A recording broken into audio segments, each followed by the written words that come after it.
আজকের অফিস টাইমের মধ্যেই ওই নারীকে মুক্তি দিতে হবে। বাইরে রাজপথে যেটা দেওয়া যায় সংসদে এটা দেওয়া তো সম্ভব নয়। একটি সাধারণ ফেসবুক পোস্টের জন্য মাঝরাতে এক নারীকে ঘর থেকে তুলে নিয়ে গেল পুলিশ। তাহলে কি দেশে আবার সেই আয়নাঘর আর অন্ধকারের দিন ফিরে আসছে?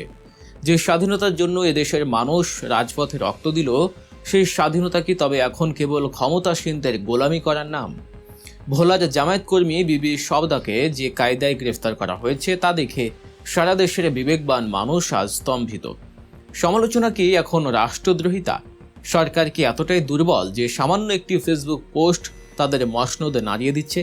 আজকের ভিডিওতে আমরা উন্মোচন করব বিবি সওদার সেই আলোচিত ফেসবুক পোস্টের আসল রহস্য এবং কেন এই গ্রেফতার বর্তমান সরকারের জন্য একটি চরম দেউলিয়া হওয়ার লক্ষণ। গত রাত থেকে সামাজিক যোগাযোগ মাধ্যম সহ সারা দেশে একটি বিষয় নিয়ে তোলপাড় চলছে। ভোলার পশ্চিমপাড়া এলাকার জামায়াত ইসলামীর একনিষ্ঠ নারী কর্মী বিবি সওদাকে গভীর রাতে পুলিশ গ্রেফতার করেছে।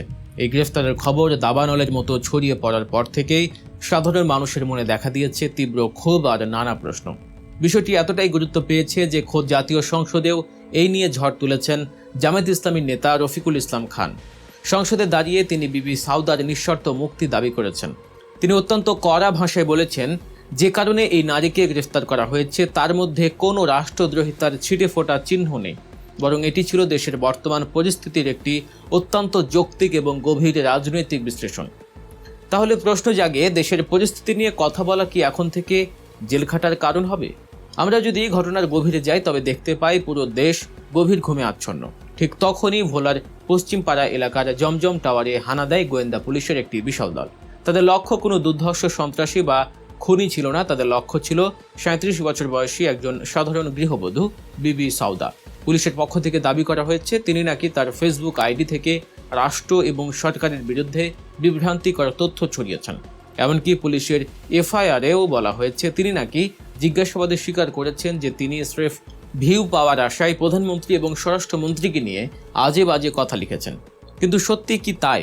আমরা যদি বিবি সওদার সেই ফেসবুক পোস্টটি পড়ি, সেখানে আমরা একজন সচেতন নাগরিকের উদ্বেগ ছাড়া আর কিছুই দেখতে পাই না। বিবি সওদা তার পোস্টে লিখেছেন, মনে হচ্ছে সরকার কিছু একটা লুকাতে চেষ্টা করছে। আমরা হয়তো আসলেই সামনে একটা মহাবিপদে পড়তে যাচ্ছি। তেল নিয়ে সরকার কূটনৈতিক ও রাজনৈতিক সব দিক থেকেই ঝামেলায় আছে। তিনি মূলত দেশের আসন্ন জ্বালানি সংকট, জিনিসপত্রের অস্বাভাবিক দাম বৃদ্ধি এবং সরকারের কূটনৈতিক ব্যর্থতা নিয়ে নিজের শঙ্কার কথা জানিয়েছিলেন। একজন সচেতন মানুষ হিসেবে দেশের ভবিষ্যৎ নিয়ে দুশ্চিন্তা করা কি এখন অপরাধ? তিনি আরও লিখেছিলেন যে বর্তমান ক্ষমতাসীন দল বিএনপি টানা 20 বছর ক্ষমতার বাইরে থাকার কারণে আন্তর্জাতিক মহলে তাদের আগের মতো সেই লবিং বা প্রভাব নেই, যার ফলে তারা তেলের এই বিশ্ববাজারে সামাল দিতে হিমশিম খাচ্ছে। এখানে অপরাধটা কোথায়? তিনি তো কোনো গুজব ছড়াননি, বরং বর্তমান পরিস্থিতির একটি নির্মোহ রাজনৈতিক ও অর্থনৈতিক বিশ্লেষণ দিয়েছিলেন। কিন্তু সরকার সেই গঠনমূলক আলোচনাকে সহ্য করতে পারেনি। পুলিশের করা মামলার নথিপত্র বিশ্লেষণ করলে এক ভয়াবহ অসঙ্গতি চোখে পড়ে। পুলিশ বিবি সওদাকে গ্রেফতার করেছে কুখ্যাত 54 ধারায়, যা বিনা পরোয়ানায় কাউকে সন্দেহের বশে গ্রেফতার করার একটি কালো আইন। সবচেয়ে আশ্চর্যের বিষয় হলো, পুলিশ তাদের নিজস্ব রিপোর্টে লিখেছে যে কারিগরি সমস্যার কারণে তারা বিবি সওদার মোবাইল ফোনটি বিস্তারিত পরীক্ষা করতে পারেনি। অর্থাৎ ফোনের ভেতরে কোনো রাষ্ট্রবিরোধী তথ্য আছে কিনা তা নিশ্চিত না হয়েই কেবল অনুমানের ভিত্তিতে একজন নারীকে মাঝরাতে তুলে নিয়ে যাওয়া হলো। এটা কি কোনো গণতান্ত্রিক রাষ্ট্রের আচরণ হতে পারে? তাও আবার 24 গণঅভ্যুত্থান পরবর্তী এই বাংলাদেশে। এর মাধ্যমে পুলিশ বিভাগ কি কেবল সরকারের আজ্ঞাবহ দাসে পরিণত হওয়ার প্রমাণ দিচ্ছে না? রাজনৈতিক প্রেক্ষাপট বিবেচনা করলে দেখা যায় 2024 সালের ছাত্র জনতার অভ্যুত্থানের পর মানুষ আশা করেছিল দেশে বাকস্বাধীনতা ফিরবে। ডক্টর ইউনূসের অন্তর্বর্তীকালীন সরকারের সময় মানুষ যে মুক্তভাবে কথা বলার সুযোগ পেয়েছিল, এই নতুন সরকারের আমলে তা যেন কর্পূরের মতোই উড়ে যাচ্ছে। বর্তমান বিএনপি সরকারের বয়স এখনও 3 মাসও পার হয়নি, কিন্তু এরই মধ্যে শুরু হয়ে গেছে দমন পীড়নের রাজনীতি। এর আগেও প্রধানমন্ত্রীকে নিয়ে একটি সাধারণ ট্রল করার দায়ে এক যুবককে গ্রেফতার করা হয়েছে। সরকার এখন পার্থক্য করতে পারছে না কোনটা সুস্থ সমালোচনা আর কোনটা অপরাধ। সমালোচনার পথ বন্ধ করে দেওয়া মানেই হলো স্বৈরতন্ত্রের পথে এক কদম এগিয়ে যাওয়া। জনগণ এখন সেই পুরনো বোতলে নতুন মদের মোড়ক দেখতে পাচ্ছে। শেখ হাসিনা সরকারের সময় যে ডিজিটাল নিরাপত্তা আইন ছিল তা নিয়ে সারা বিশ্বের মানবাধিকার সংস্থাগুলো ছিছি করেছিল। সেই আইনেরই বিরোধিতা করেছিল এই বর্তমান বিএনপি সরকারও। কিন্তু সেই আইনই যেন নতুন চেহারায় এখনকার সাইবার সুরক্ষা অধ্যাদেশ 2025। নাম বদলালেও কাম কিন্তু একই রয়ে গেছে। সরকারের কোনো ব্যর্থতা নিয়ে কথা বললে যদি তাকে রাষ্ট্রদ্রোহিতা বলে দাগিয়ে দেওয়া হয়, তবে এই দেশে গণতন্ত্র কেবল বইয়ের পাতায় সীমাবদ্ধ থাকবে।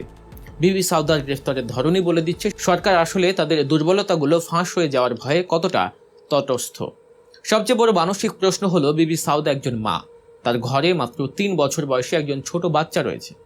মাঝরাতে সেই দুধের শিশুটিকে রেখে একজন নারীকে পুলিশ যেভাবে ধরে নিয়ে গেল, তা এই দেশের সুস্থ রাজনীতির কপালে এক বড় কলঙ্ক। পুলিশের এই অতি উৎসাহী ভূমিকা কি কেবল সরকারকে খুশি করার জন্য?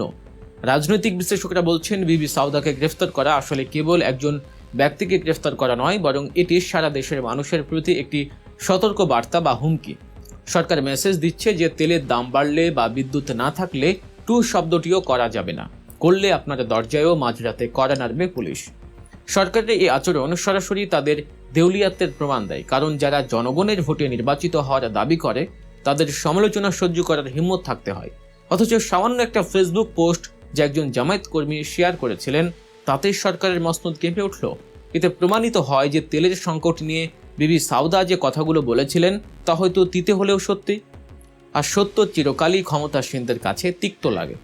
আজ রাজনৈতিক দলগুলো যখন বড় বড় ঐক্যের কথা বলছে, তখন তৃণমূল পর্যায়ে একজন নারী কর্মীকে এভাবে হেনস্থা করা কোনোভাবেই কাম্য নয়। সাউদা বিবির মুক্তি এখন সাধারণ মানুষের প্রাণের দাবিতে পরিণত হয়েছে। তার 3 বছরের বাচ্চাটি এখন মায়ের জন্য ছটফট করছে।